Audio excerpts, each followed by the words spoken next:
This episode is brought to you by BattleBards, premier tabletop audio for your campaigns. Use the coupon codes GMJ1, 2, or 3 to get free bonus tracks with your first order at battlebards.com. Starwalker Studios presents Game Master's Journey, your multi-dimensional RPG podcast.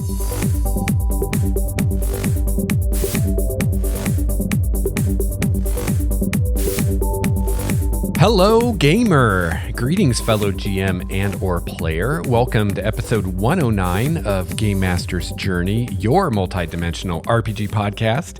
I'm your host, Lex Starwalker, and I'm transmitting to you today from the Obsidian Monolith somewhere outside time and space. Today, I'm returning to my discussion of the Cleric in D&D. We've spent the previous 2 episodes in this series outlining the problem and posing possible solutions. Today, I'm going to go into what I think is the best solution we have access to, which is using your setting to make the Cleric awesome. I'll discuss some of the ways I'm trying to do this with my own homebrew world of Primordia. So crack open a cold one, sit back, relax, and roll for initiative.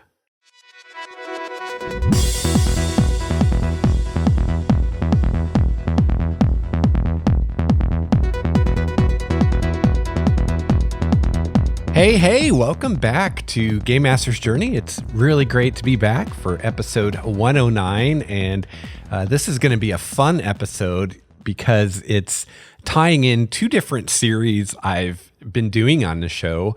One is my series of world building episodes. So this is my 13th world building episode. And the other is my series on the Cleric in D&D and how we can make the Cleric a more attractive choice for players. And this is the 3rd part of that series. Today, our topic is the Cleric in D&D and how we can use the setting and how we run the game to address this problem. And if you're new to the show and you're not sure what I'm talking about, you want to check out episodes 103 and 104, and I'll have those linked in the show notes. A More Attractive Cleric parts 1 and 2. I have gotten a lot of feedback on this topic, and I'm not going to go laboriously through every single piece of feedback I've gotten because that would just take forever. But I do want to hit some of the highlights, and a lot of the feedback kind of has common themes, so I can take one piece of feedback and kind of cover a lot of related pieces of feedback if you get what I'm saying there. And I don't want this show to be 8 hours long, so we do what we can. Josh Hancock commented on Google Plus and said, "I've said it once, I'll say it 1,000 times. I love what Lex does." Well, thank you, Josh. We do not see things the same way. I love clerics. I see them as being a conduit of the gods, and that inspires me to play a character, not a role. Everything I do as a cleric is driven by my service to my god/pantheon. Will I be thought of as the healer? Probably. I would heal my companions unless, of course, they went against my religion's teachings severely enough. That's where RP opportunities arise and stories are created. The reason I haven't played clerics exclusively, despite how much I love the idea of playing one, is mechanics. So I'm going to stop right there and just say that, this discussion is from the perspective of me as a dungeon master. I'm not talking about me as a player. I actually enjoy playing clerics, especially in 5th edition.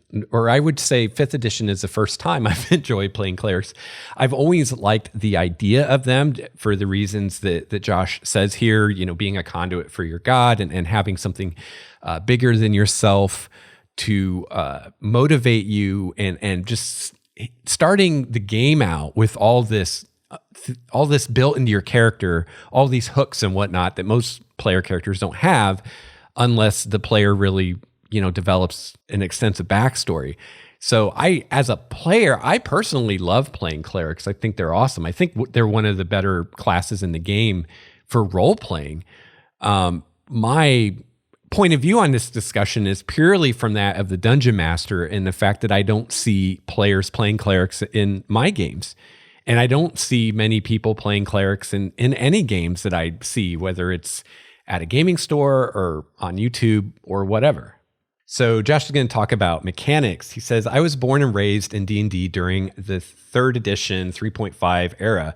I didn't play 4th edition. I was disappointed by how unawesome the Cleric was, so I went away from them. I'm much happier now with 5th edition Clerics. Yeah, I agree. Clerics weren't great in 3rd edition, although the domains were really cool. And I think that's where this idea of domains came from, was 3rd edition. In 2nd edition, Clerics had spheres of magic, which were kind of like schools of magic, but they didn't really have domains per se. And so I think that the addition of domains was really cool, and this idea that you could get access to certain, quote, non-cleric spells because they were related to your god's portfolio. So if you worship a god of storms, then you might get access to lightning bolt or call lightning or spells like that wouldn't normally be on your list as a cleric, but they are because those spells really fit with your deity's idiom. And I thought that was really cool. I don't think it was done very well. I tried more than once to play a cleric in 3rd edition and Pathfinder. It's kind of the same thing, and never enjoyed it, never really had the character I wanted, never felt I was super effective or comparable to the other player characters at the table. But the idea was there. I think in 5th edition, they've finally taken the domain idea and they've made it work. All right, getting back to Josh's message. To me, the cleric isn't a heavy armor wearing holy warrior. That's the paladin. As weird as it may seem to some, the drow priestesses are some of the best representatives or representations of clerics I've come across. Yeah, I agree. As far as the literature, D&D novels, I would agree. The drow priestesses, as portrayed by R.A. Salvatore in the Dark Elf trilogy, were awesome and are the only time I can think of in any D&D novels that I thought clerics were cool. Every other instance of clerics I remember reading in any of the novels seemed kind of dumb or just boring. As for the point Lex made about setting differences, I've only seen arcane and divine magic as vastly different, and merging them doesn't sit well with me. The cleric may be the least popular of the core classes, but perhaps that's because the class appeals to a minority. The other divine characters, Druid, Ranger, and Paladin, have more going for them. The Druid can shapeshift, the Paladin is a holy warrior, and the Ranger is like a martial Druid without shapeshifting. See, I disagree with that. I'd say that the Cleric has way more going for him than the Druid, not the Druid, than the Ranger or the Paladin. That's just me. If we look at the Cleric as a pure spellcaster, like the Wizard, Sorcerer, or even the Warlock, then the Cleric still falls short. Yes, divine magic is more subtle and less flashy than arcane magic, but it can still be cool and awe-inspiring. I'll say it again, conduit of the gods. So thank you, Josh, for that. And, some of this feedback, I'm just going to give it to you because there's a lot of it, and I don't necessarily agree with all of it, but I want to share other points of view because my point of view isn't the only point of view. And these kinds of things aren't really so much a right or wrong kind of thing. It's more, that's why this is a world building episode, because it's more about your setting that you're building and what kind of feeling you want your setting to have. And it's also partly what kind of a game experience you want to have and you want your players to have. That's the kind of stuff that a lot of this kind of goes into. So, I disagree with Josh about, arcane versus divine magic, but that's probably because I'm thinking from the perspective of Primordia and how things work in Primordia. I don't know what kind of a setting Josh runs D&D in, but it's probably not Primordia. So things are different, so this isn't like we're going to find a right answer for everybody. It's going to vary depending on what setting, you're in, because if you're running Eberron, it's going to be very different than Dragonlance or Forgotten Realms or some homebrew setting, right? So, hopefully this discussion will be helpful to you no matter what setting you're using, but, everybody's got to make their own decisions about this kind of stuff. So thanks again for commenting, Josh. I also had another comment on the last Cleric episode from Andrew McLaren on Google+. Andrew says, I've come away from this episode now, awake to what a pain in the ass gods are in D&D. Yes, they definitely can be. You have to have them because of clerics, but it's so hard to make them cool. Well, actually, you don't have to have gods because of clerics. You could easily still have clerics in your game and not have gods. You know, there's this idea of a cleric who doesn't worship a specific god, but just follows a morality or a code of ethics or whatever. I mean, if you're running your own world, or even if you're running Forgotten Realms or whatever, you're the dungeon master. What you say goes. You can do whatever you want. So you could easily have clerics in your game and not have gods at all. So I don't think it's true that you have to have gods just because there are clerics. I think you can do away with them if you really don't want them. If there's no cleric in the party, then everyone else in the party tends to completely ignore the gods, and time spent thinking about gods is wasted by the DM. Well, I mean, that's kind of on you as DM, though. You know, the players will spend time thinking about what you establish is important in your campaign. So if there's no player character that's a cleric in your campaign, and so because of that, you never do anything with the gods and you don't make them relevant, then yeah, the gods aren't going to matter. But again, that's on you as a DM. You're in control of what the players perceive as relevant or not based on what you put the spotlight on during your campaign. And that's part of what I'm going to talk about later in the show when I start talking about using setting to make clerics more cool. And that's going to be one of my main points is, you know, part of that is you need to make the gods relevant no matter what. I mean, the gods are, if you have gods in your world, they're relevant, right? Otherwise, why would they be there? I mean, if you have gods in your world and you're not making them relevant, then I would suggest you either make them relevant or get rid of them because they're not serving any purpose. It's just dead weight. So if you have gods, use them, make them relevant. It doesn't matter if there's a player character that's playing a cleric or a paladin or not. It's not like, you know, in a world where the gods are real and they really exist and they're movers and shakers in the world, it's not like they're not going to mess with you just because you don't have a cleric in your midst. The gods are going to do what they're going to do, and they don't care about your party makeup. All right, so back to Andrew's message. Maybe they become important as antagonists, so he's talking about gods here, if the PCs reach epic levels. I don't know. I've never had a game get to that level. And again, I'll talk about this later, but your player characters don't have to be high level to make the gods relevant. You know, there are a million ways to make gods relevant other than just you're in the gods plane talking face to face with the god. And I would argue even in an epic campaign that should probably almost never happen. Because it's not very interesting, really. And as a dungeon master, it's going to be very hard to convincingly role play a deity. You're much better off, at best, having the player characters encounter an avatar, or even better, an angel or some other minion of the god. And you can encounter a minion of the god at first level. It could be a cleric of the god. It could be a deva. It could be a coatl. It could be all kinds of things, depending on the god. All right, back to Andrew. He says, right now, I'm liking the way Dark Sun approached the gods. There aren't any. They've been killed or gone away. Now clerics bond to elemental powers. I think that makes the setting cooler rather than feeling like the setting is missing out on opportunities that gods might bring. So yeah, you know, that's definitely a way you could do it. Or another way you could do it is clerics are just following an alignment.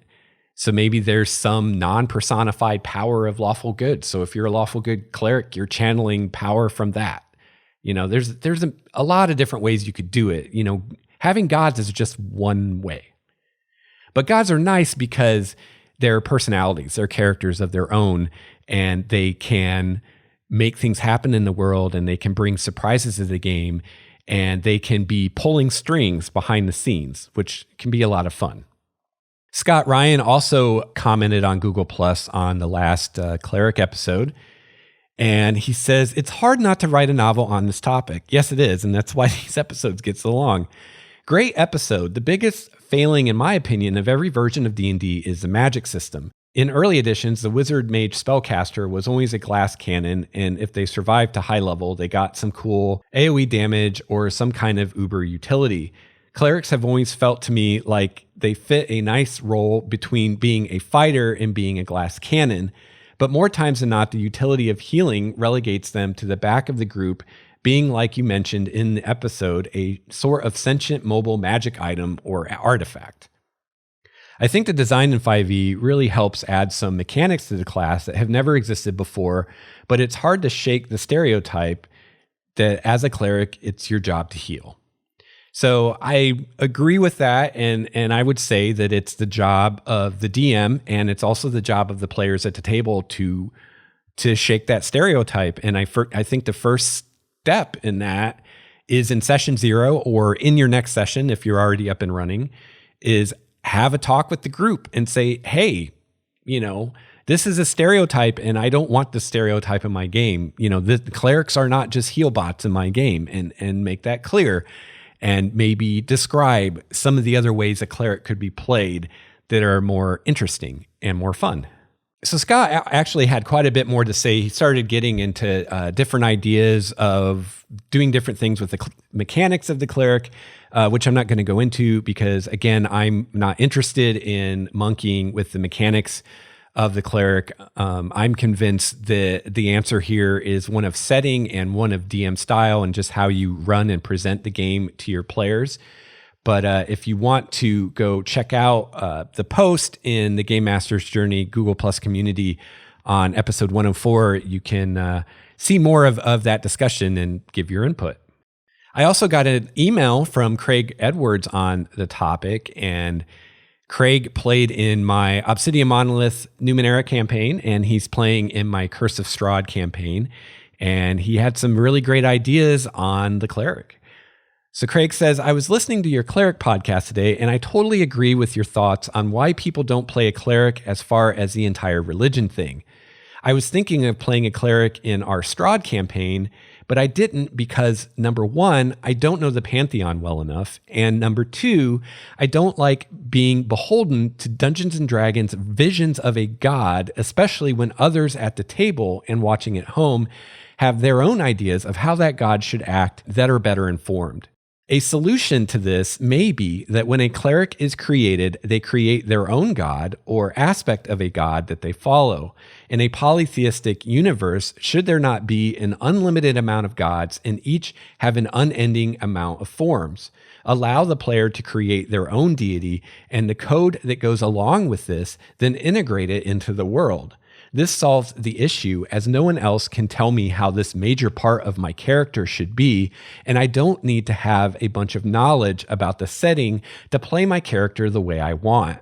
This god could be just a different aspect of an existing god or be something totally new. Always put the work on the players if you can. And I completely agree with this. Honestly, I think this is the way to go, and this is the way I'm going in Primordia. This is one of the reasons that I'm going the route of having aspects of my gods, as I've discussed in quite a few previous world building episodes.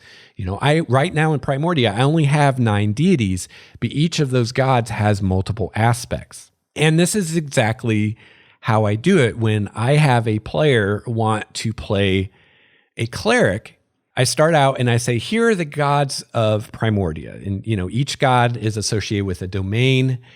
So, you can kind of start from there, But then each god also has numerous aspects. And if I have aspects for a given god, like, I talked in a previous world building episode about Steve wanted to play a cleric of the death god of Hades. So maybe I had a few aspects of Hades already, right? And I'm like, well, here's a few aspects of Hades. If you really like one of these and one of these really fits your character, then awesome, run with it. But if not, feel free to come up with your own aspect. And this is a way that you can basically, like Craig is saying, the player can invent their own god. And then as a dungeon master, I look at this aspect of, say, the god of Hades that this character has created, and then I decide what to do with that. That could either be an aspect that already exists in my world, and I can say, okay, this aspect that this player character created is the aspect of Hades worshipped in this part of the world, or was an aspect of Hades that was worshipped, in the past, maybe 300 years ago or something. So I can take it and even though it didn't really exist because we just created it, I can say that that's always existed in the world and that's an aspect that people worship. And in which case, this player has just helped me with some more world building for the world. Or I could say, well, this is a new aspect. So it could be a new aspect that only this character worships. Maybe this cleric has her own kind of spin on the god of death, and she actually worships an aspect that's unique to her. And maybe if she can get enough people kind of thinking the way she thinks and approaching Hades the way she does, maybe that aspect will become a thing that exists beyond that one character and becomes a new aspect of the god that is worshipped by many people. Or it could always just be this particular character's personal take on the god. That's fine too. But, one of the issues that I have seen come up time and time again in the feedback that I've gotten that people have with the cleric is the thing of player agency and DM fiat, and the fact that when you play a character, you are kind of handing over a big chunk of your cleric character to DM fiat because you may not have any control on what that god is like or what that god expects of you. And it is such a major part of your character that it's kind of like letting your DM make half your character for you. And, some people aren't comfortable with that or they want to have it be more their own thing. So this, method like Craig's talking about and I'm talking about of either just letting your player create a new god or a new aspect is a way that they can take some of that back. I mean, ultimately, yes, it's going to be your job as a dungeon master to play that god and decide what that god does and how it responds and what the player character does and stuff like that. But the player gets to define that aspect of the god, what it's like, what it expects of them and things like that. And so that's a way that you can mitigate that feeling of loss of control of your character that, again, is one of the main complaints I've seen in the feedback about the cleric is that perception of loss of agency or that concern of, how much power over my character is the DM really going to have? All right, so Craig goes on to say, if you want a mechanical element or two, and I don't think it's needed, but you could allow clerics to create their own domains simply by combining two already existing domains. And I think that's all I'm really going to say on that. That's definitely a way you could approach it. I would be a little concerned about balance issues because, if you're telling a player that they can basically combine two domains, there's a lot of munchkin players out there that are going to try to make the most broken domain combination that they can. So I think as a dungeon master, if you go that route, it's going to be a headache because you're going to have to constantly police what the players are doing. And it's really going to be hard to avoid that problem without just telling them, here's the domains you can combine, here's the ones you can't. At which point, like how much creative freedom do they really have if you're basically saying, here's a list of do's and don'ts, So, personally, I would be more prone to create a new domain than to try to combine two different ones. And I would do that as a dungeon master. I wouldn't let a player do that because, again, it's funny, but even players who run their own games will try to pull shit in your game that they would never allow in their game. And I've seen this more times than I can count. So, to let a player create a domain, I mean, you can try it, but there's going to be a lot of back and forth and you're going to, have to do a lot of editing and revising of that because it's going to be rare that a player's just going to hand you a domain and you're going to look at it and be like, yeah, that looks great. It's probably going to be overpowered. It's going to be unbalanced and you're going to have to fix it. And then you kind of have to fight this player who's married to these ideas he's had because you want to change them because they're not going to work. So honestly, I think it's just a lot easier just to create the domain yourself as a DM and just say, hey, here's a domain that's associated with your god that you have access to. But that's just the way I'd approach it. Also got an email from Shane, aka Mundangerous, from the Total Party Thrill podcast. Love that show. And Shane wrote in with some good thoughts on the Cleric. So this is all mechanical stuff, but this is going a bit out of my depth, but I thought I would share it with you, and you can make of it what you will. So Shane says, mechanically speaking, the Cleric isn't as strong or as diverse as you've suggested. Cleric domains don't provide as much variability as other archetypes. There are basically two types: caster domains that get potent spell casting and melee domains that get divine strike.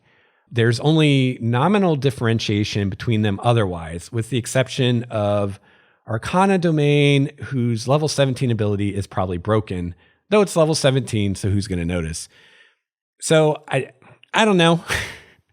I don't know that I agree with this. This seems to be completely ignoring your spell list, which to me as a player, when I make a cleric character, that's what I'm looking at when I choose a domain. I don't so much care about what kind of extra D8 damage I get, whether it's radiant or necrotic or whatever, or if I can fly at 17th level, or I don't so much care about that. I mean, it's kind of cool flavor stuff.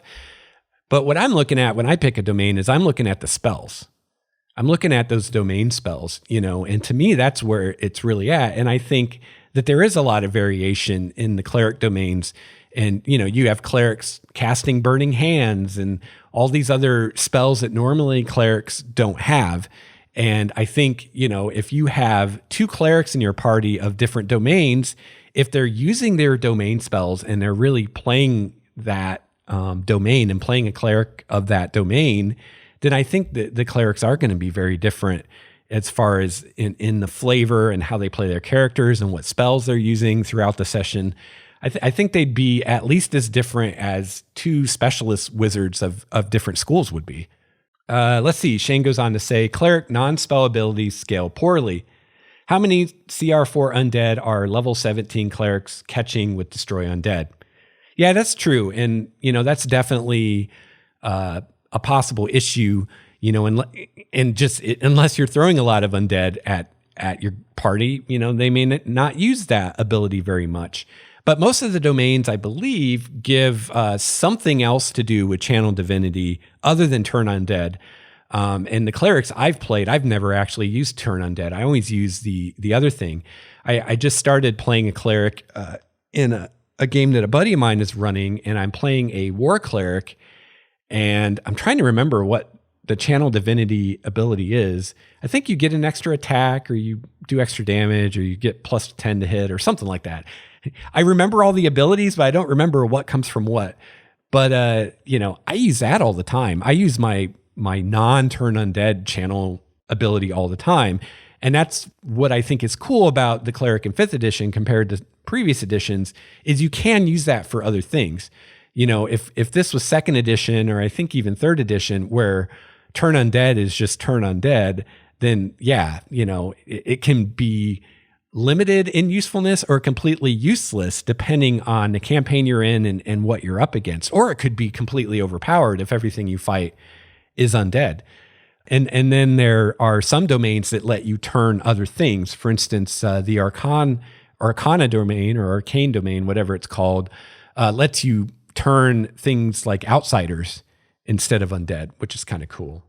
Divine Intervention really isn't as strong as it looks. Once a week, you have a 10 to 19% chance to cast up to a 9th level cleric spell. At 20th level, you get to cast 8 9th level cleric spells per week. Well, yeah, I mean, if you're going to boil it down to just the mechanics in the book, yeah, that's all it is. But if that's all you're doing as a DM with Divine Intervention, that's kind of lame.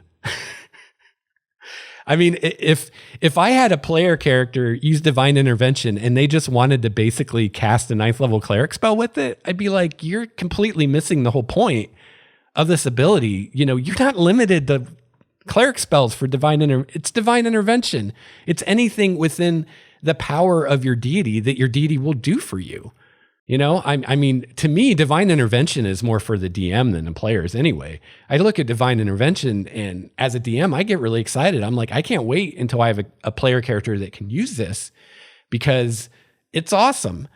And I would be giving all kinds of situational modifiers to that. There would be times as a cleric in my game where you might use divine intervention and it might just work automatically, or you might have way higher than 19% chance because you're doing something that God wants you to do, or you're trying to accomplish something that God wants you to accomplish, or I just think what you're doing is really cool as a DM, so I'm going to throw you a bone. And I think that's one of the problems with the cleric is I think one of the big problems with the cleric is the dungeon master and how the dungeon master is approaching the cleric. And that's kind of the whole theme of this episode today is how can you as a dungeon master make the cleric better? And you don't need to change any mechanics to do it. It's all how you approach it. Divine intervention, as described in the book, is the minimum that it can do, right? That's where the player can say, hey, look, here in the book, it says I can do this. And as a DM, you should probably not, you should give them that. But that's the minimum, right? As a DM, you can always make it cooler than that, or you can increase the chance that it happens, or increase how often they can do it if it's an especially appropriate use, right? Because that's the thing is the cleric is working for the deity, right? So let's imagine, you have this cleric of the god of war, right? And the cleric's asking for divine intervention.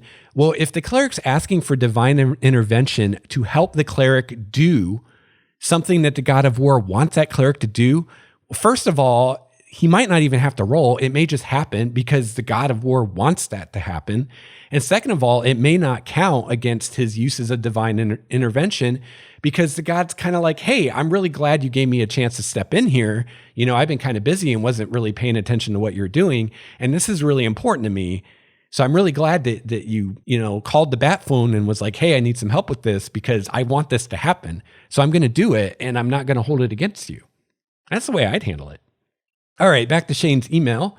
Healing, as we both covered, is almost always a wasted action in combat until the target is making death saving throws. Yeah, I agree with that. Cleric is a support class in the strictest sense. Her action economy is a disaster, meaning she will always be foregoing her cool thing to fix someone else's problem. I guess that's okay because her cool thing is rarely that cool. So I don't know. You'll have to decide. I don't really agree with that, but I haven't had a lot of people play Clerics. So, it seems like Shane has gotten into the nuts and bolts of the mechanics a lot more than I have. So I'm not really going to argue with him on the mechanical stuff because I really don't know. But to me, that's not the problem.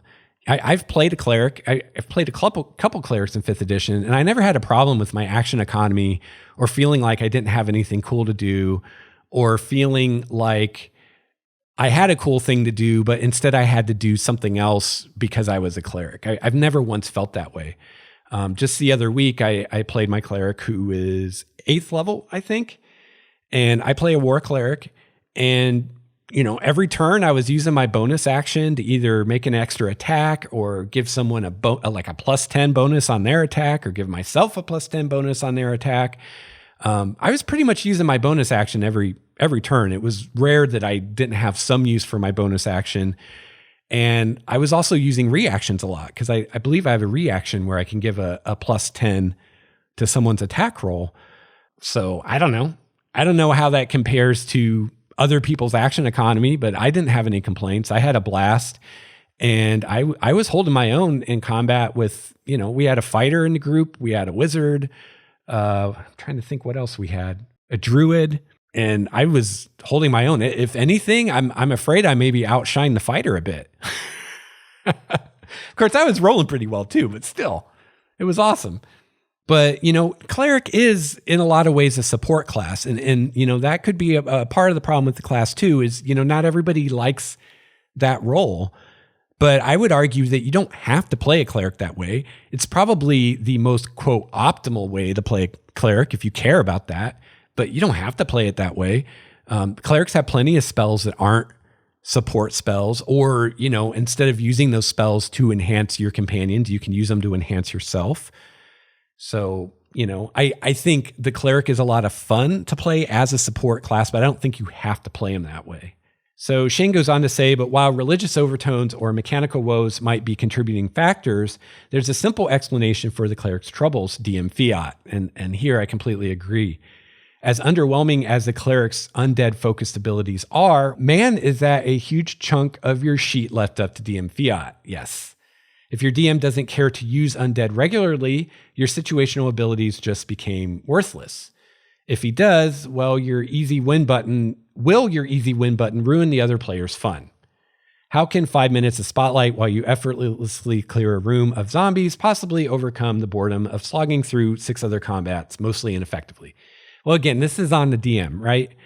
I think as a DM, I don't think you need to tailor your adventures to what the player or what the player's role for their characters. Just because someone plays a cleric doesn't mean you need to put undead in your adventure when they didn't exist before. But, if someone is playing a cleric, and if there is a cleric that all they can do with turn is turn undead, or with channel divinity, I'm not sure if there is a cleric that's all they can do. But if there is, and someone rolls a cleric and all they can do with channel divinity is turn undead, and you have, there's not going to be any undead in the game, you might want to tell the player, hey, just so you know, there's not going to be any undead. So I just want to let you know before you roll this character that, your turn undead is going to be worthless. And the player may be like, oh, well, that sucks, I'm going to play something else. Or they may not care. I had a character in my Ravenloft game who had a part of their class mechanics that was not going to come into play. Or no, I take it back, it was their background. And I told the player, I was like, hey, just so you know, you're going to be in Ravenloft, not the Forgotten Realms. So the fact that you're a member of one of the Forgotten Realms groups, it's the Ranger Druid one, I can't remember what they're called. But the fact that you're part of this group isn't going to have any bearing whatsoever in the campaign because you're in Ravenloft. And I'm not going to finagle some way for it to matter because I don't think it makes sense just because you are a member of this group. So, if you want to choose a different background, go for it. And he kept the background and he's like, no, that's cool. This is part of my concept. I don't really care if it comes into the game mechanically or not. But I do think if you have a situation like that and you have a player picking something in their character that is not going to come into play and you don't want to just add it in because they're playing that character, I would tell them before they reach the point of no return so they can maybe play something else if they want to. Shane goes on to say, also, a DM could pick on the party's lack of healing and resurrection, but then they have to find a solution, like hiring an NPC to provide support. With NPC support, it's just a brief plot complication. If they somehow can't fill the role, then you've given them a problem they could only solve by metagaming, literally picking different characters. That's a lousy game. DMs need to build their games for the party they have, so the cleric is no more required than a wizard, fighter, or rogue. See, I'll have to disagree there. I know that's a school of thought that many DMs have, but I don't subscribe to that. I don't tailor things to what the players play to that degree. At that point, it's like, why even have a chance of failure? If I'm just going to tailor everything to every decision you make and make that the right decision, it's like if you as a group make a party that has no healing ability, that's not my problem as a DM. That's your problem as player characters, because you know that healing is something that needs to happen in this game, and all of you have chosen to roll characters that have no ability with that, and you've chosen to create a party that has no ability in that. So that's a problem that you need to solve. You've created this problem.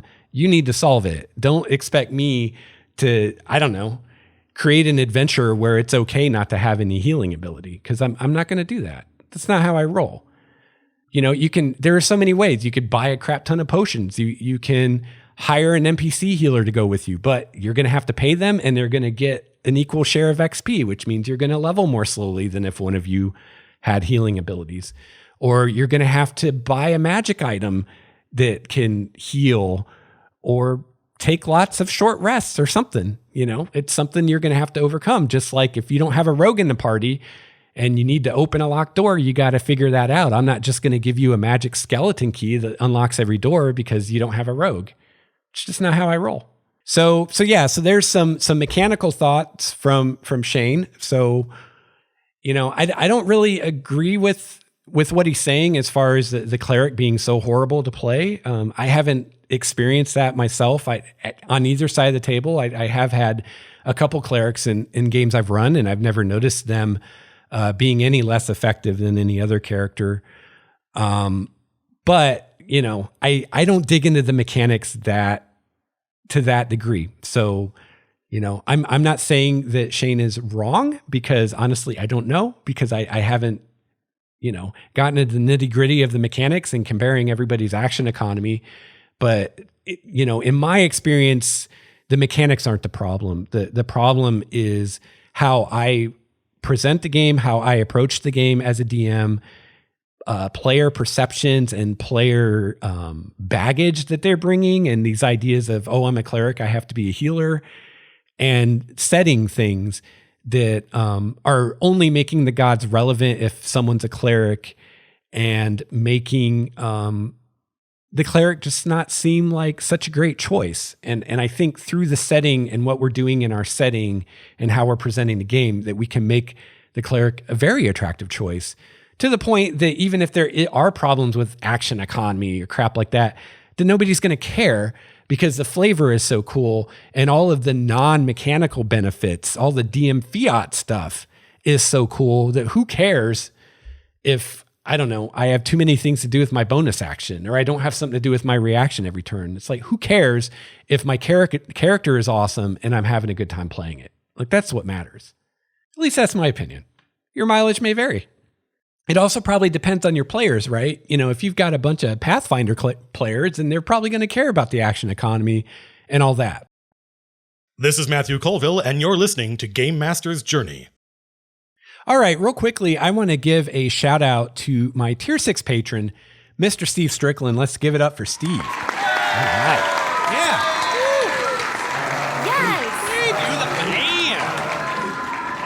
Thanks, Steve, and thanks so much to all the patrons. You guys help keep this show going, and becoming a patron of Starwalker Studios is just one of the many ways that you can help out me and help out Starwalker Studios and help out Game Master's Journey. So if you'd like to give a little back and help keep this show blaring into your ear holes every week, head on over to the website, starwalkerstudios.com/Game Master's Journey. Go into the latest episode show notes, scroll to the bottom, and I've got a whole list of things that you can do to help out. In addition to becoming a patron, you could also check out Battle Bards. So I've got a few coupon codes over there on the website, GMJ1, GMJ2, or GMJ3 that you can use on your first order with Battle Bards and get some free bonus tracks along with all the other goodies that you get. And you can get some quality tabletop audio for your RPG experience. Things like music, sound effects, monster sounds, ambient sounds, all kinds of stuff. So if you're in a situation where you can have audio when you're running your game, being able to have some ambient sounds when your player characters are in a tavern and, you know, they hear tavern sounds, or you're in a forest and you hear forest sounds, or you're sitting around a campfire and you hear the sound of the campfire and the crickets, can really add to the immersion in your game. So check out the show notes at starwalkerstudios.com, and I've got more information about that. And you can use one of my coupon codes to check out Battle Bards and get some bonus tracks.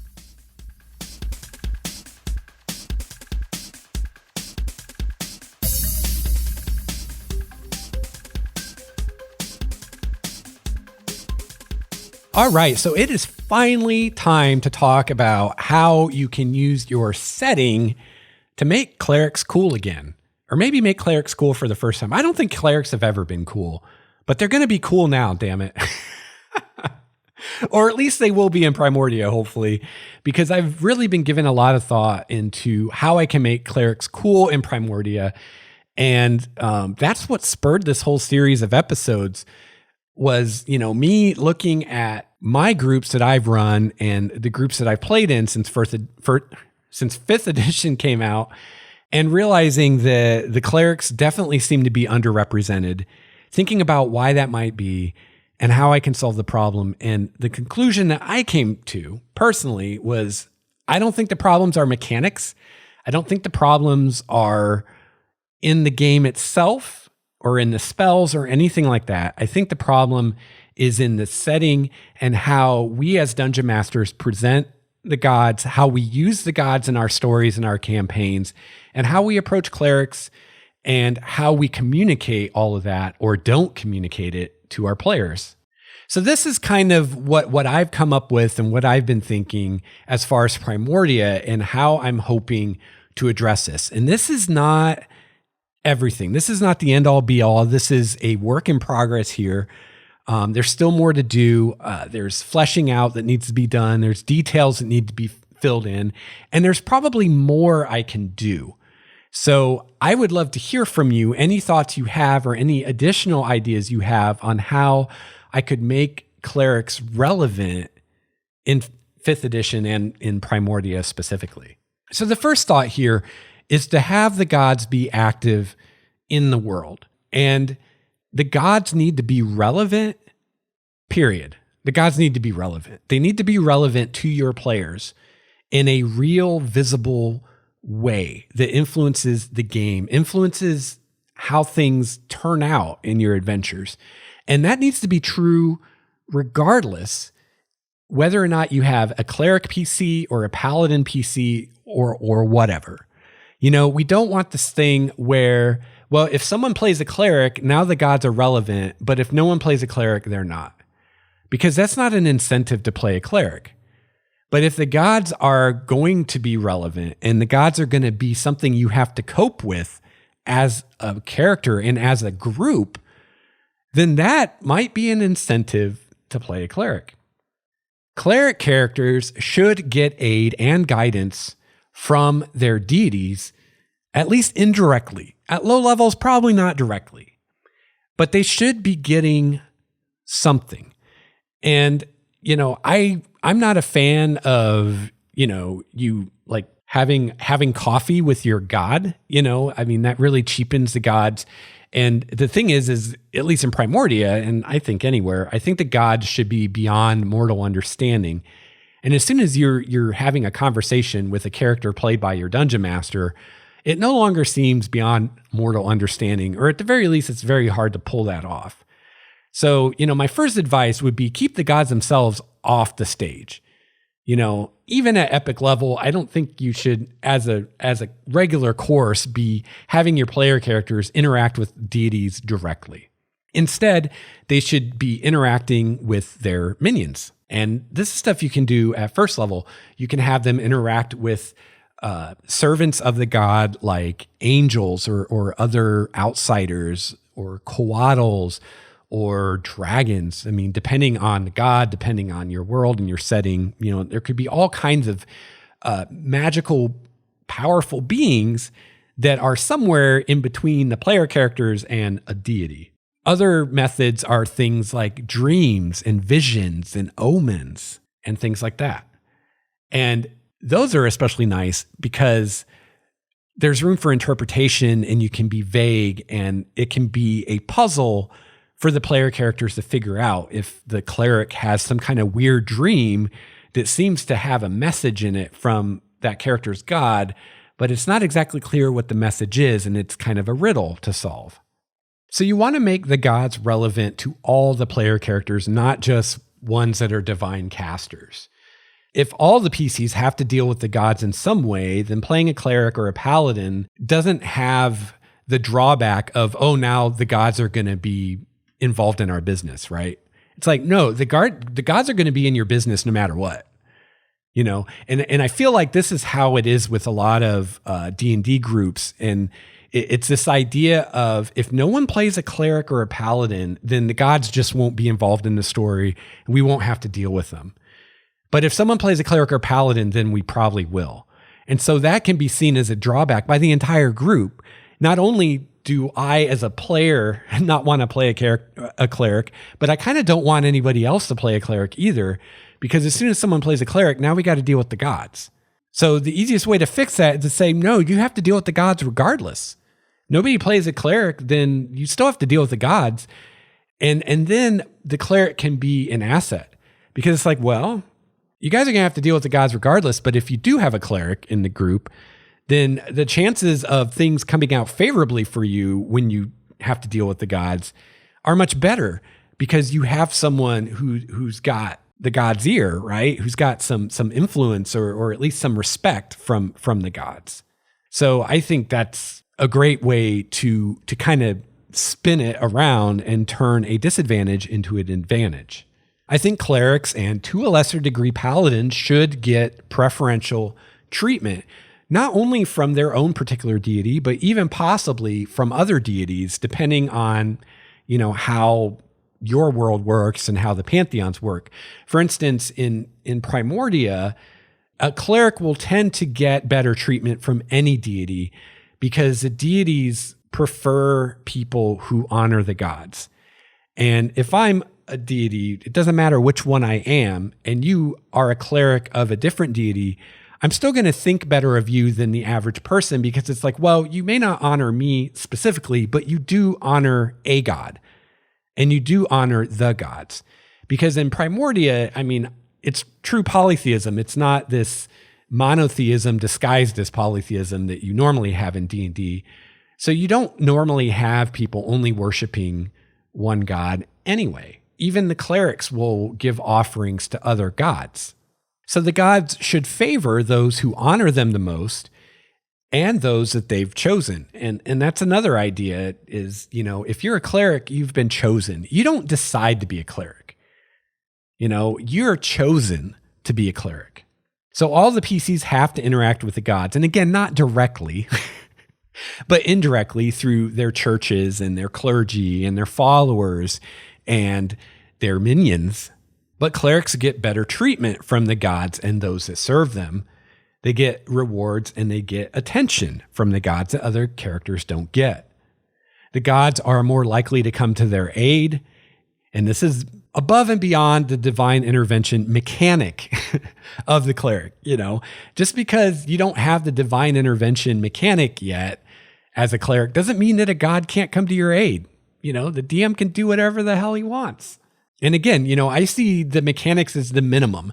That's like the minimum that you owe your players. It's like, this is, you get this for sure, but you may get more. That's within my judgment of whether and what you get. The gods are more likely to answer the prayers of a cleric, reward their deeds and things like that than they are with other characters. And again, the PCs don't have to have face-to-face meetings with the gods to bring the gods into play. The gods have many agents in the world, angels and other outsiders, as well as their mortal followers. Give your cleric PCs, and to a lesser degree paladins, can we just assume that from now on? When I'm talking about clerics, it probably applies to paladins, but to a much lesser degree. So give your cleric PCs frequent dreams and visions from their god. Make these symbolic so the player has to interpret them. Don't make their meaning obvious and don't interpret them for the player. And don't tell them whether or not their interpretation is correct, because in reality, they wouldn't know, right? They don't know if their interpretation of the vision their God sent them is right or not.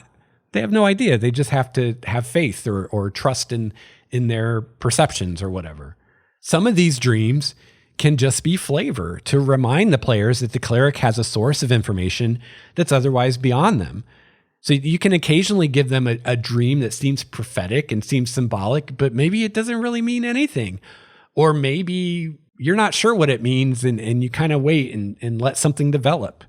But I wouldn't do that too much, But if you're in a situation where it's been a long time and you haven't given the cleric a vision or a dream or something, and you don't really have anything to give them a leg up on, maybe just give them something random.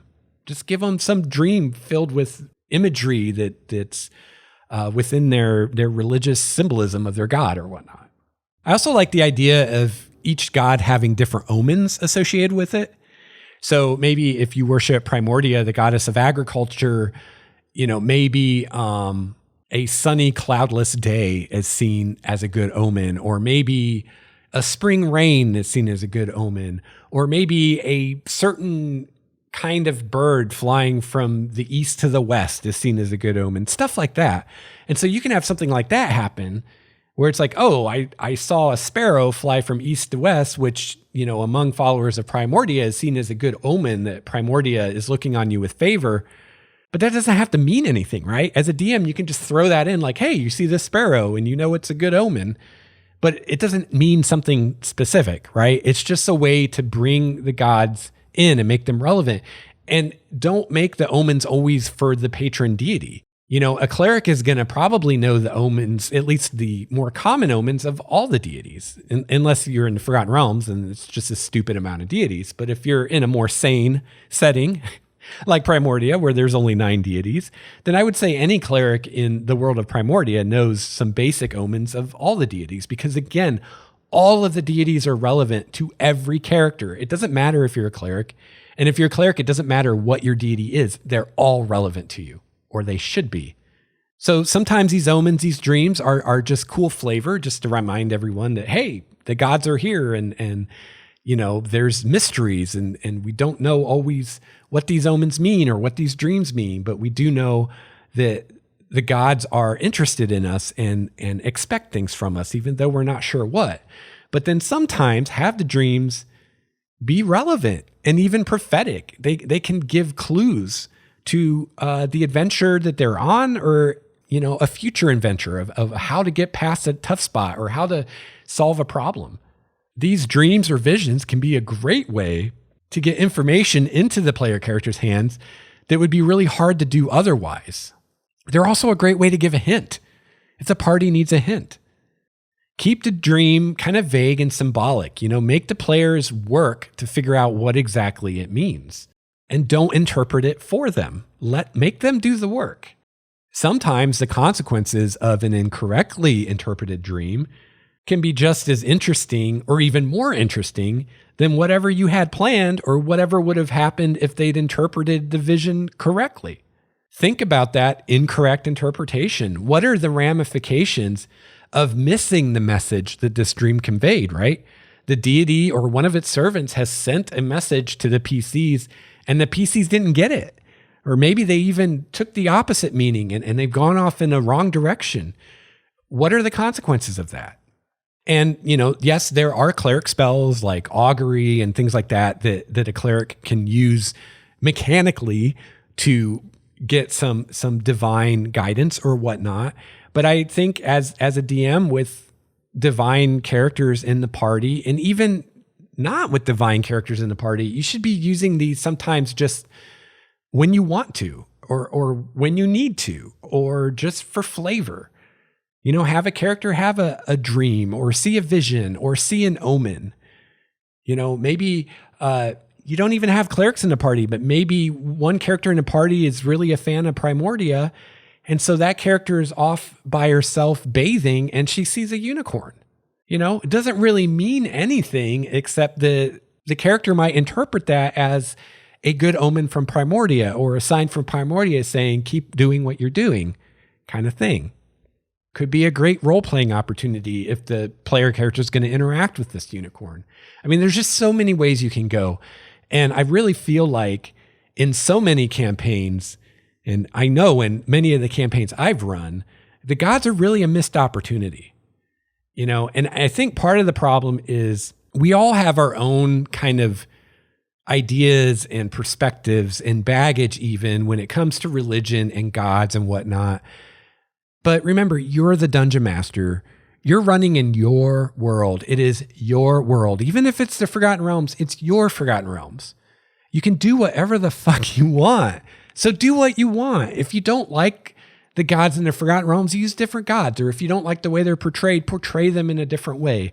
But find a way to use them, because it's a big part of the game. It's a big part of the mythology of D&D. And it's a big part of some of the characters, you know, some of the classes in the game. And so to not use that, even if you don't have any divine characters, I think it's a missed opportunity. There's so much potential for drama and mystery and those aha, eureka moments if you use the gods. So use them. So the way that I'm trying to address this in Primordia specifically is I am trying to make the gods and religion relevant to the world and relevant to the PCs, just period. It's just relevant. It doesn't matter if there's a cleric or not in the party. And so I've given a lot of thought to how to do that. Okay, so I came up with this idea of using some mechanics actually that we have in the Dungeon Master's Guide, which are the blessings and charms and whatnot in the Dungeon Master's Guide, page 228, and kind of using that as a springboard. Okay, so the idea here is that Primordia is a polytheistic world, so most people honor, if not all the gods, quite a few of them, right? And I've talked about this in the past with examples like the farmer who honors Primordia because she's involved with agriculture, and gives offerings to Kordos because he's the god of the storms and whatnot, and you don't want storms destroying your crops, so you got to appease Kordos and all of the different gods that like a farmer would honor. And so part of this is I want to come up with actual religions for these deities and some of the things that people would do day to day to honor them and have this as a strong flavor within the world. So what might someone who is giving an offering to Primordia, what might that look like? Well, maybe if they're a farmer or a herdsman, maybe they sacrifice a lamb to Primordia. Or, if they're a farmer, maybe they burn, an amount of corn or whatever their crop is as an offering to Primordia. And there's a lot of culture in this because religion is really culture. So you can not only kind of build up a religion, but you can also build up the culture of that area at the same time. And the idea here is that these offerings are going on all the time. Most people are giving offerings and prayers to the gods almost every day and different gods. And for most people, it's like a thing you do. It's like in the real world, right? You go give an offering to a god or you make a sacrifice or whatever, and your day goes on. It's not like the heavens open up and light shines down on you or, it's like nothing happens. It's just you do your thing and you go on. And that's how it is for most people. But if you're a player character, if you're an adventurer, then you are in the elite. You're unique. You're not just a cog in the wheel. You're one of the people that thinks for themselves, thinks beyond their own society and their own, how they were raised, goes out and sees the world, learns about magic and all this stuff. So just as a player character, when you make an offering to a god or you observe a rite or something for a god, there's a higher chance of getting some kind of response. And that could be one of these blessings or charms from the DMG or something like it. So, let's start with offerings. So offerings is just a way of venerating a deity. It's a way to show respect to that deity. And these can and do take many forms depending on the god that they're offered to. So each god favors different kinds of offerings. So one common type of an offering would be a sacrifice. And, this can be like a blood sacrifice, where you're offering up a lamb or a person or whatever. Or it can just be a sacrifice in the sense of giving up something that's important to you. That could be money, it could be food, it could be time, or anything. It could even be your own life. And sacrificing your life could be actually, giving your life and you're going to be killed on an altar, or it could be becoming a cleric and devoting your life to serving your deity. Now, usually the value of the sacrifice or the offering is going to be based on how important the thing is to that person. So a handful of gold would be a very powerful sacrifice if made by a peasant, but that same amount of gold would be an insignificant sacrifice if it was made by a powerful noble or merchant or adventurer. Because again, the god doesn't so much care about gold. 100 gold doesn't really mean anything to God. God doesn't care. What the God cares about is the sacrifice. How much are you giving up? How much is this thing you're offering up worth to you personally? So obviously a few pieces of gold is worth a lot to a peasant, but isn't really worth anything to a noble. Also, the way I'm going to handle it in Primordia is that the gods or the aspects aren't always constant in their reward or regard for a given sacrifice. So one peasant might sacrifice 10 gold and, receives favor of the god, and the god really digs it. And another peasant might make the same sacrifice and God doesn't care, or the god's offended, and there may or may not be a reason for this that I'm aware of as a dungeon master. The whole point here is that the gods are mysterious.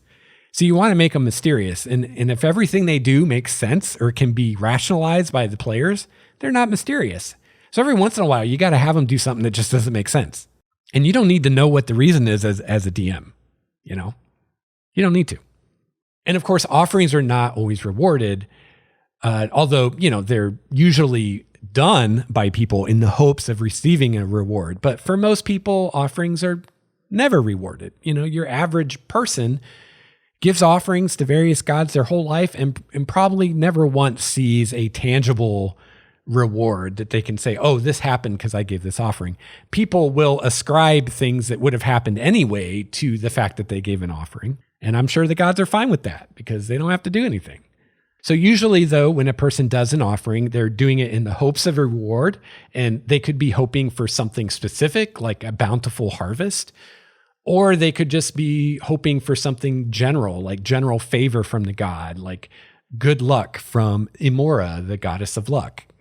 But like I said, most offerings aren't going to receive a reward or any acknowledgement from the god at all, because again, the gods are mysterious. And also the gods just don't care, honestly.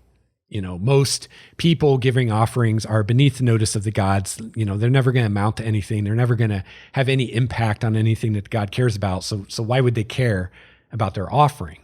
With some deities, offerings are made not in the hopes of a reward, but in the hopes of avoiding the god's wrath. So offerings to Hades, the god of death, are often made in this way. So, most people give offerings to Hades at the very least at certain points in their life. And they're not giving that offering in the hopes of getting some kind of boon from Hades. It's more of kind of paying Hades off to leave them alone and not come after them. Usually a god's going to require some kind of show of commitment from a worshiper in the form of numerous offerings made consistently over a long period of time before the god's going to bestow any kind of real favor on that person. Clerics, paladins, and other true devotees of a god, including devoted adventurers who aren't clerics or paladins, are the most likely to receive a god's favor through offerings. So, if you have an NPC that's just a normal person, but that NPC is really devout to one or more gods throughout their life, then that NPC might see some form of favor from one or more of those gods at some point in their life. But that's much more likely to happen if it's a player character, and even more likely to happen if that player character is a paladin, and even more likely to happen if that player character is a cleric. When an offering is rewarded, it can result in the equivalent of a charm. And again, you can look on page 228 of the Dungeon Master's Guide for some example charms. But charms typically mimic the effect of a potion or a spell and has limited uses. Like you can only use it so many times. Usually it's just once. So you might get a charm where you can cast the spell Bless once. And once you use it, it's gone forever. Or maybe you can use it 3 times and then it's gone forever, that kind of thing. And there, like I said, there's a list in the DMG on page 228, but you could take any spell or any potion and make it a charm. So that's a really easy way that you can make a god relevant to even a group that doesn't have any clerics or paladins. Maybe they go pray at the temple of this god and they give a significant offering. Maybe they give some magic items and not like the crap that they don't want that they're never going to use. It's got to be a sacrifice is something of value to you, right? So if I'm an adventurer and I use a longbow and I never fight in melee and I find a magical longsword and I give it to the temple, like the god isn't going to care because I don't care about that longsword. I wasn't going to use it anyway. Now, if I find a magical bow and I give that to the temple, then that's a sacrifice because that's something I could have used. So those are offerings. So, what I'm doing in Primordia is, usually, especially with NPCs, offerings, just nothing happens. But if a PC makes a sincere offering and if it's something substantial, they're actually making a sacrifice. And especially if that PC is a paladin or cleric, then awarding them one of these charms is a great way to give them the nod from the deity that says, yes, I accept your offering and I acknowledge that this offering is favorable to me, and therefore have this little boon in the form of a charm, which is, effectively a spell or a potion that you can use once or twice or 3 times. So another possible benefit you could get from the gods is blessings. And again, these are on page 227 to 228 of the DMG, has some examples for you. And this is, a step up from a charm or getting something for an offering. And a blessing is only received when someone does something truly momentous for a god.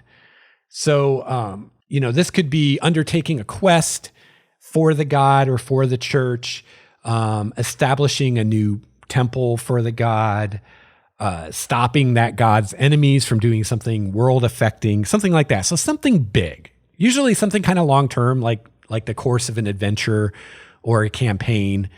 So if you're doing something like that, a god may give you a blessing, which is basically giving you some power to help you do this thing that the god wants you to do. A cleric or a paladin or some other true devotee, probably PC of a deity, could potentially receive a blessing in advance to aid them, So you might get a blessing because you did something awesome, or you might get a blessing to help you do something awesome that you're about to do. So you as a DM should keep in mind that the gods don't give these out lightly. So, these should be used very sparingly. And, it should be obvious to everyone, like what this blessing is for, why they're receiving it, and what it's for. It's given for a specific reason, for a specific purpose. And also these blessings can be revoked at any time at the god's whim. So the god can take it away.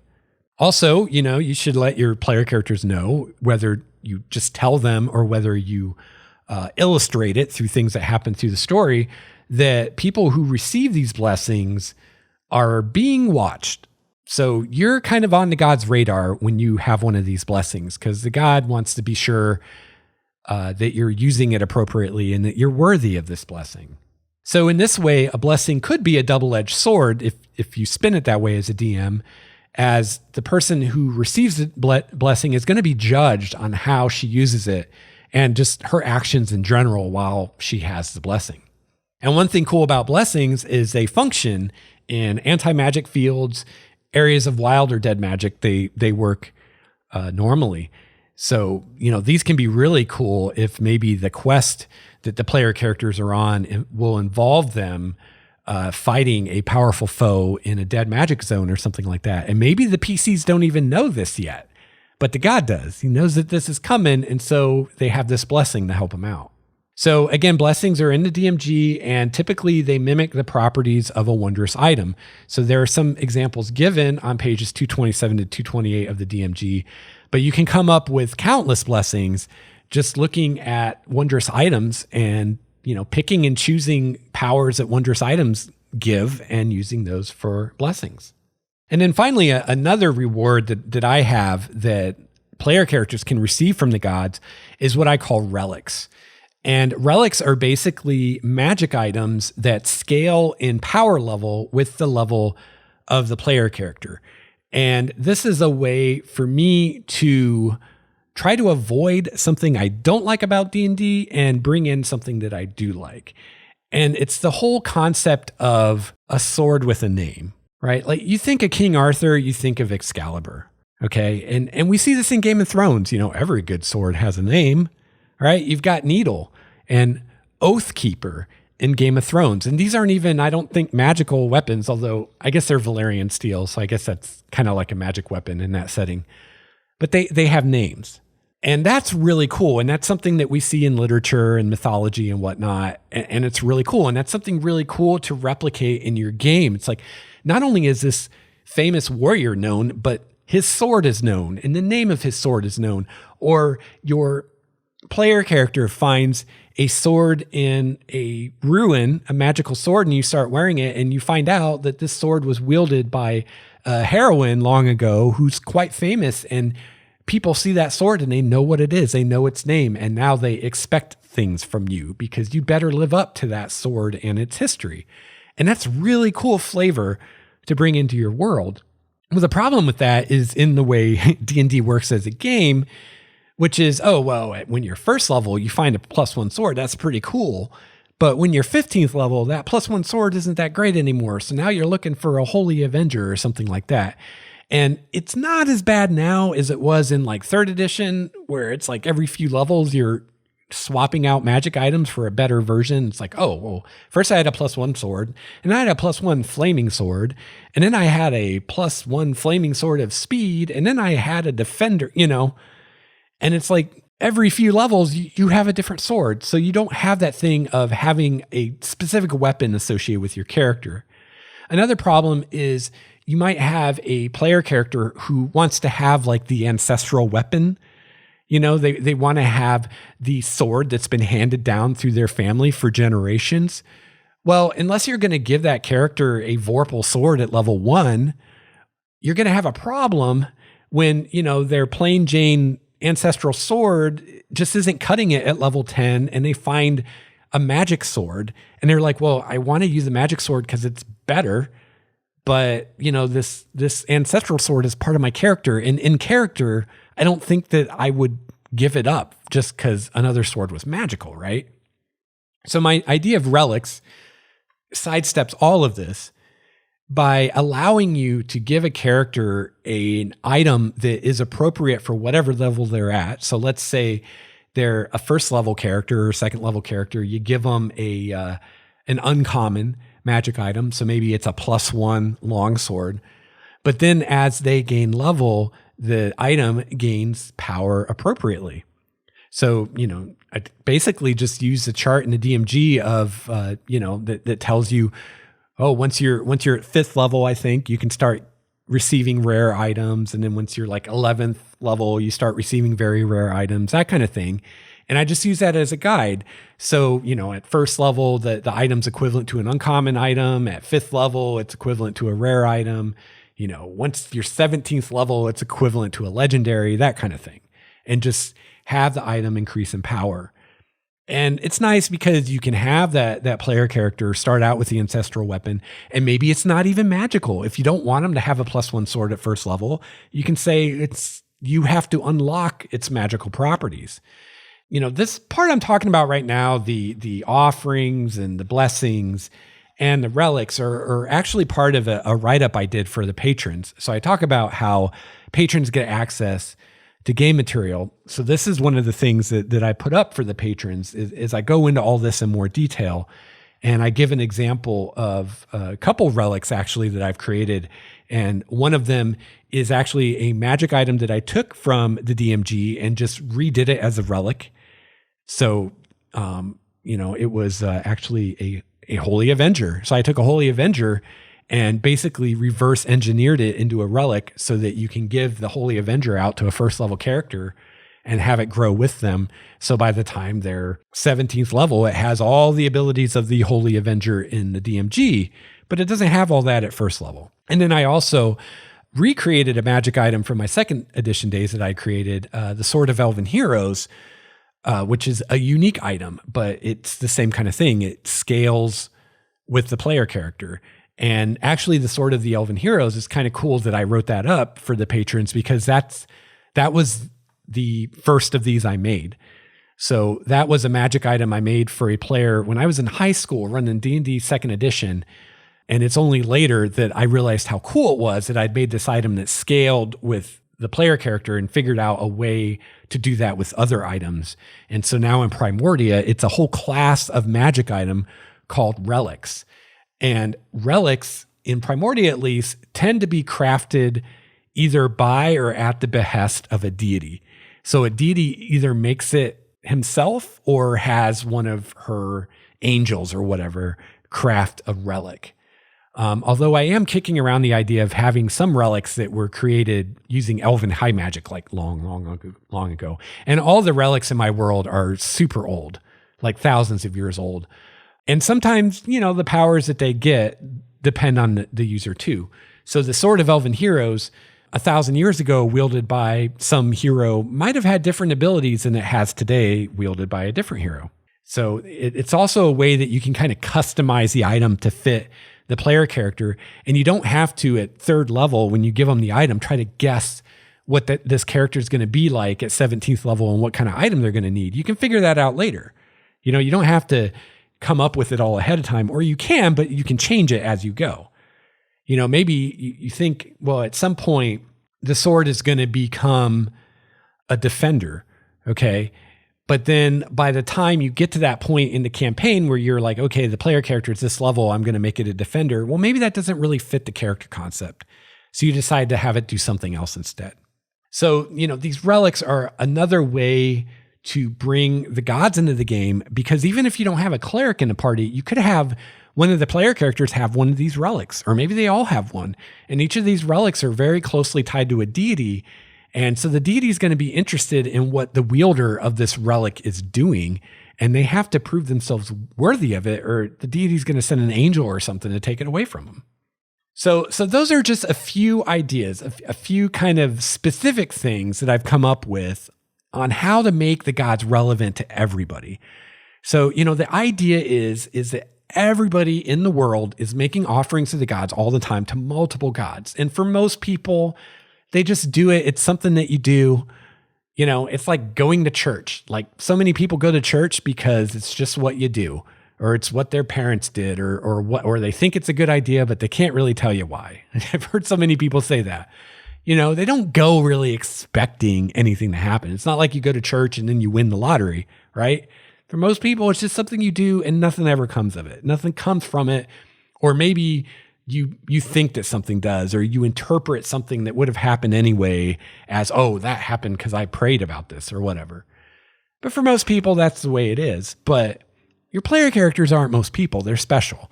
And especially in Primordia, you know, the idea, one of the founding principles behind Primordia is this idea of when you touch magic, it touches you back. And I know that sounds kind of dirty, but all I mean by that is that you cannot wield magic without it changing you in some deep, fundamental way. And, you know, it's kind of like in the Witcher games, how the Witchers are kind of at the same time feared and respected by normal people. And it's that same kind of thing in Primordia with adventurers, because it's like these people use magic. And, you know, most people in the world don't use magic. I mean, they probably see magic used at some point in their lives, but they don't themselves interact with it or use it. And there's this belief, and it's a true belief, that when you use magic, it changes you. And even so far as some people believe that once you've used magic, you're not even really human anymore. And so, you know, that's part of the philosophy behind Primordia. So I'm always looking for ways to bring a focus into that. And even if I can do it mechanically. So the fact that as a player character, you're doing these same offerings that everybody else is doing, but you're more likely to get a response, even if you're not a cleric, even if you're not a paladin, even if you don't consider this deity to be your quote patron deity, right? Just the fact that you are special, that you're one of the elite, that you're one of the movers and shakers in the world, you tend to attract the attention of, if not the god itself, one of its servants when you make an offering or something like that, or a sacrifice. So you're more likely to be rewarded in some way. And so this is a way for the dungeon master to bring the gods into the campaign, even when there isn't a cleric. Because the player characters could be in a bind and they don't know what to do, and they need some kind of a lead, or they need some kind of help. And one of the player characters is like, you know what, I really like Primordia, and I really feel a strong connection with Primordia. I'm going to go pray to Primordia. I'm going to make an offering. And you as a dungeon master can give them a vision, or give them a charm, or even a blessing if they're doing something important that Primordia cares about, that can help them get past that obstacle, or give them that lead that they need to figure out what's going on. And again, you don't just hand it to them, you know, give them some kind of symbolic vision that they have to figure out and puzzle out. But it's a way to make the gods relevant no matter what. And then if there actually is a cleric, then those it's all magnified, right? So if that character that goes and prays to Primordia for help is actually a cleric, then chances are pretty good they're going to get some kind of response. It may be more or less helpful depending on how much of a bone you want to throw them as a DM, but they're probably going to get some kind of response. And if they're a cleric of that specific deity, like if it's a cleric of Primordia playing the Primordia, then they're probably going to get some kind of response. And, again, going back to the divine intervention, don't let the mechanics limit you. Just because divine intervention is an 11 to 19% chance of working doesn't mean that you can only have divine intervention happen 11 to 19% of the time that the player characters actually ask for it or use that specific ability, right? That's just the minimum that you should give them. So when a player character asks for divine intervention, it's like, well, at the minimum, you get this percentile roll. And that's basically, if I think it's not a great idea, roll the percentile. But if as a DM, I think that A, it's really appropriate for you to ask for intervention right now. B, you're in your God's favor and you've been doing the offerings and the things and you're on the good list for your God. And C, you're doing something that your God cares about and you're working towards your God's end, then you may not even have to make the roll. You may just get the intervention because you're doing your God's work. And obviously your God's going to help you out, or one of its minions will. So that's what I'm thinking. And, I'm really looking for ways to make the gods relevant to everybody, to every group, to every player character, but then give the cleric or, the paladin, give them a leg up, give them extra. And this is above and beyond what the player's handbook says or what the DMG says. This is flavor stuff. This is DM fiat, right? And, we've come around full circle to this whole DM fiat thing. And this problem that a lot of people have with playing a cleric is, like Shane, I think, said, that's a huge chunk of your character sheet that's left in the realm of DM fiat, right? So it behooves you as a DM to establish for your group and for your players what that's going to look like. And you can do that even in a campaign where there's no cleric characters by having that religion be relevant and having the gods be relevant no matter what. And so the players are seeing the gods working in the world, and they're seeing the kinds of benefits that people that honor the gods are getting. And then you tell them, oh, and if you're a cleric or a paladin, it's even more so because you've kind of got your God's ear. And then you're kind of showing them that, this isn't so much, you playing a cleric isn't just giving me the DM free reign to screw with your character and make you do things that you don't want to do. What it's really doing is it's giving you a whole new pool of resources that you can tap into as a group for information, for aid, whether that's in the form of a spell to help you out, like a blessing or a charm, or a NPC that's going to help you, whether that's raising one of you from the dead or going with you to help you on an adventure or giving you information, that kind of thing. So, I think that if we can just set player expectations as a DM, both through the way that we portray our world and the way that we handle the gods, and just, through experience in our world, the players see, oh, this is how the gods work. But also in session 0 or right now, if you're already up and running, just having a discussion with your players and saying, this is what I'm thinking. And if you play a cleric, this is how it's going to work, and, also doing like what Craig and I were talking about. We're giving your player the ability to define their own god, or at least their own aspect of a god, so they can tailor it to their character, so that they can have a little more agency in what exactly this god is before they hand the deity over to you as dungeon master. And now they're in the realm of DM fiat. And, I've noticed myself as a player, a lot of my decision of whether or not I'm going to play a cleric in a given game has to do with how the gods are portrayed in that setting and how the DM uses the gods and how much I trust or don't trust the DM with that kind of fiat of my character. And also what my impression is through past experiences and what I know of that DM of how she's going to handle that. Is she constantly going to be using that to screw me over and force me to do things? Or is it going to be more of a way for me to get information that we couldn't normally get, or to get some kind of help that we couldn't normally get? And so if I'm playing with a DM that I trust and I have experience with, and I know, she's not going to just be dicking me over all the time, and I'm playing in a setting where the gods are cool and where they're relevant and where I find a god I can really get behind, whether that's because there's one I really like or I can create my own, then I'm much more likely to play a cleric. But if I'm with a DM I don't know, or I don't trust, or I'm not sure how they're going to handle it, or I'm not comfortable with them having that level of fiat over my character, or I don't like the way that setting handles the gods, or I don't like any of the gods and I can't create my own, then I'm not going to play cleric. So that's my perspective. That's what I'm thinking. And, like I said, I feel like this is a tip of the iceberg of how to handle this in Primordia. So for me, the next step is going through all my deities and going through aspects and coming up with actual religions. And okay, this aspect of Primordia, these are common offerings that are made.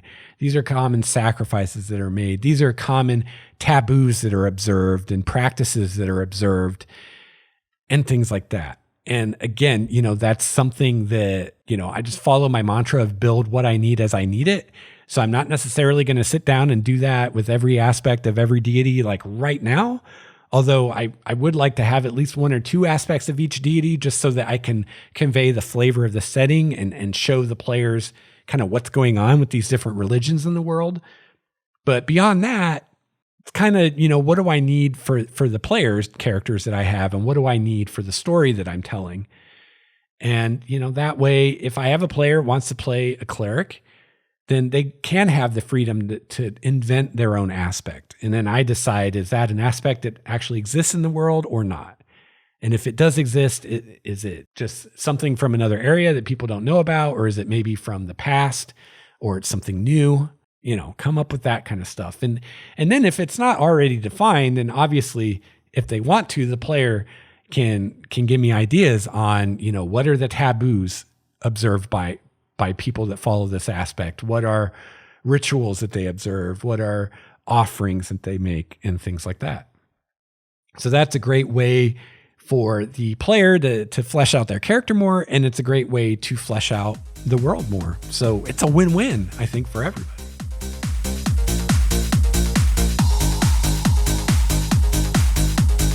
Well, I would love to hear what you think about my world of Primordia and how I'm trying to make clerics more relevant, and how I'm trying to make the gods more relevant, whether or not anyone's actually playing a cleric. So you can find my website at starwalkerstudios.com/Game Master's Journey. You can find the show notes and all the episodes there, all kinds of good stuff. If you do want to send me some feedback, a great way to do so is by email. You can email me, gamemastersjourney@gmail.com. You can also find me on Twitter @LexStarWalker. You can find me on Google Plus LexStarWalker. Another great place for feedback is our Google Plus community for Game Master's Journey. You can find links to that in the show notes. And I'm also on YouTube, Facebook, Pinterest, Reddit, all over the place. And I have a subreddit for Primordia. You can find links to that in the show notes as well, which is another great place if you want to submit thoughts or ideas, not just to me, but to everyone, so we can all see your brilliant ideas.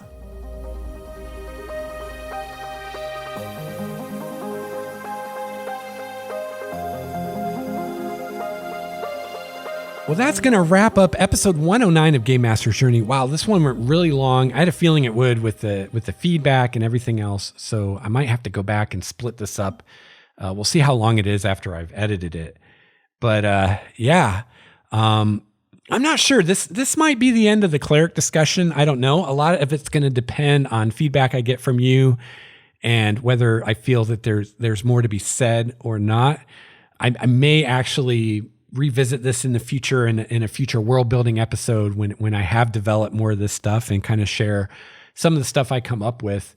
It might be cool to give you a sample of one of the aspects of one of the gods and some of the taboos and rituals and whatnot that I come up with for that particular religion, and how that ties into these offerings and blessings and charms and all that good stuff. That might be fun to do. So this definitely is not the last world building episode. It might be the last cleric specific episode. We'll just see what happens. I never know.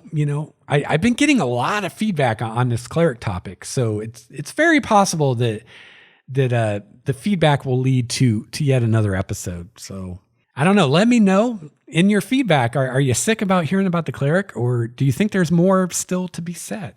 So I hope you have a chance to play your favorite RPG this week. I'll be back soon with another episode of Game Master's Journey. Until then, game on.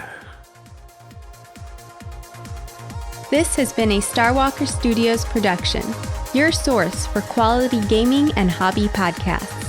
This episode's music provided by Cloudwalker, Renfield, Stanko, Transboy, and Ish. Please see the show notes for more details at starwalkerstudios.com/GameMastersJourney.